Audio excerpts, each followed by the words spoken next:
Bora mudar de assunto, falar de 5G. Já chegou a 5G aí onde você mora?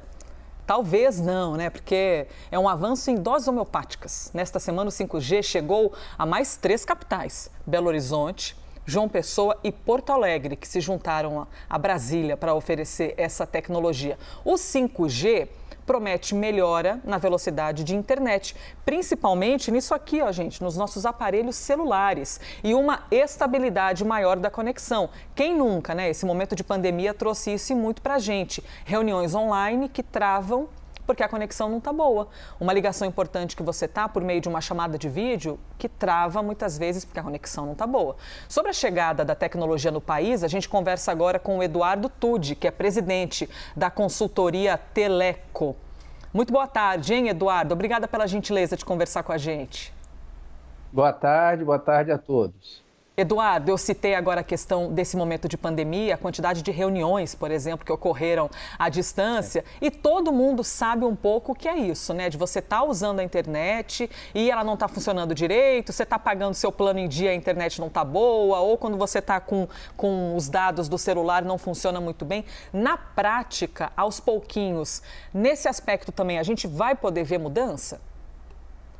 Então, a 5G, assim, ela traz vários benefícios, né? Mas o benefício imediato para o usuário é que ela tem uma velocidade muito mais alta, né?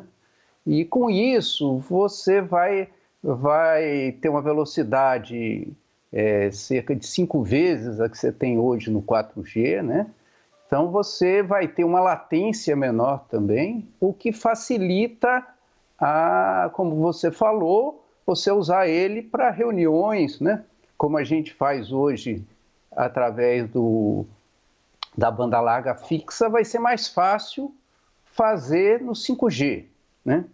Agora, é importante entender que o 5G, ele tem, vamos dizer, toda essa velocidade, mas ele, no início da implantação, ele tem uma cobertura ainda limitada. Então, se você está parado num lugar que pega 5G, você vai ter esse benefício, vai fazer sua reunião. Mas à medida que você se locomover, você vai variar entre o 5G e o 4G. Isso é o que vai acontecer no Brasil e o que está acontecendo no mundo inteiro, né? Você vê nos Estados Unidos, por exemplo, o usuário fica conectado no 5G, nas operadoras que já lançaram lá há mais de um ano, entre 20% e 40% do tempo, né? Então, é preciso entender que quando você coloca uma tecnologia nova, ela vem com aquele potencial, mas leva um tempo até que essa cobertura seja mais uniforme. Eduardo, Tainá Farfã falando agora com você. A gente estava comentando agora sobre a velocidade, né, da internet, que com certeza as pessoas já devem sentir logo de início essa mudança. Mas quais outras inovações o 5G promete? Telemedicina, agronegócio, o que a gente deve ver no futuro por conta dessa tecnologia do 5G? Então, a tecnologia 5G, ela, além de trazer isso para o usuário, né, essa velocidade, ela foi pensada, né, no sentido de viabilizar uma série de aplicações como essas que você falou, uma vez que ela vai permitir um controle maior dessa velocidade, desse tempo, da disponibilidade, de modo a atender aplicações como telemedicina, redes privadas dentro de uma fábrica, etc. Agora, isso é um segundo passo, né? Porque você primeiro tem isso está acontecendo, o que estou falando aqui está acontecendo no mundo. Os casos de uso que a gente fala, eles estão sendo desenvolvidos, eles estão sendo testados cada um a sua viabilidade econômica, e a gente vai começar agora a ver isso acontecer no Brasil, né? Mas sempre lembrando, quer dizer, que o 5G não é um carro 0 km pronto que você pega e sai usando tudo. Ele vai ser construído com o tempo.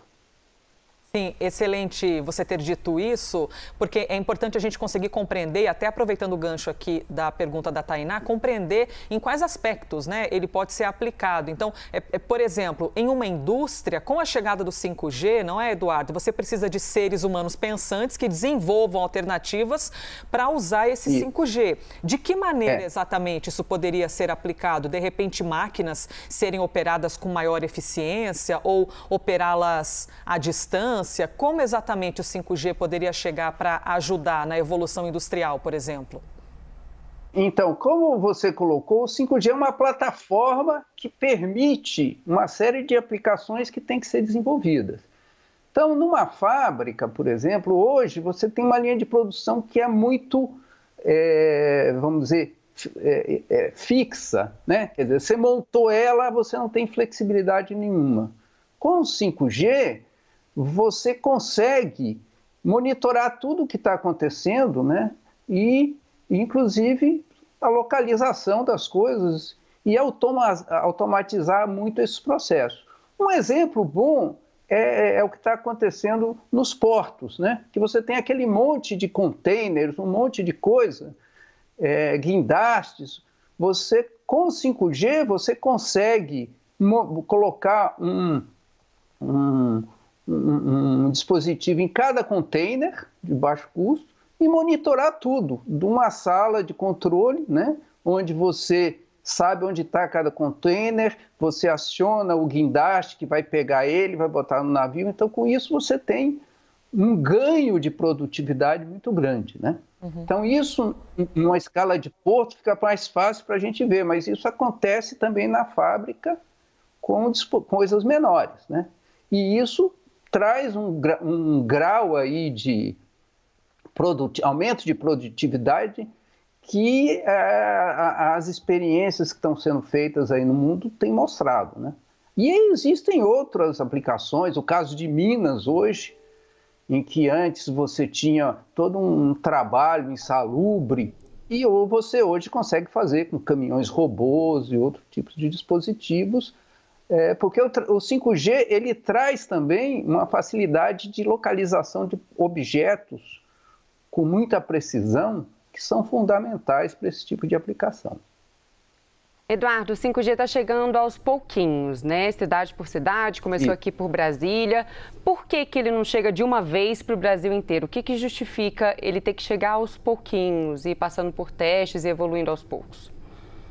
Então, na realidade, o 5G, vamos dizer, para a população, ele poderia chegar muito rápido, porque para as operadoras, elas já estão se preparando há muito tempo para isso. Acontece que, para a gente ter aí a plenitude do 5G, é preciso liberar uma faixa de frequência que foi licitada, que é em 3,5 GHz, e que hoje uma parte dela é ocupada pelas antenas parabólicas.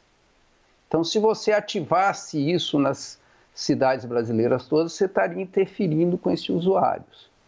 Então, o que está sendo feito hoje é, cidade a cidade, migrando esse pessoal para uma outra faixa de frequência, distribuindo kits gratuitos para o pessoal do cadastro único de baixa renda, e à medida que esses kits são distribuídos, aí você libera a faixa. Então, por exemplo, na quarta-feira foi liberada a faixa para as operadoras, sexta-feira elas botaram as redes no ar, né? Então é isso que está acontecendo.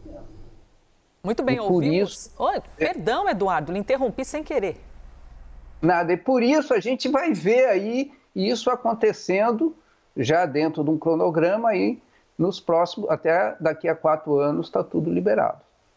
Estaremos aqui acompanhando até estar tudo liberado, como disse Eduardo. Eduardo, obrigada, viu, pela gentileza da entrevista. Ouvimos aqui Eduardo Tude, é presidente da consultoria Teleco. Obrigada, bom sábado para você, viu? Obrigado a vocês, abraço a todos. Obrigada, Eduardo.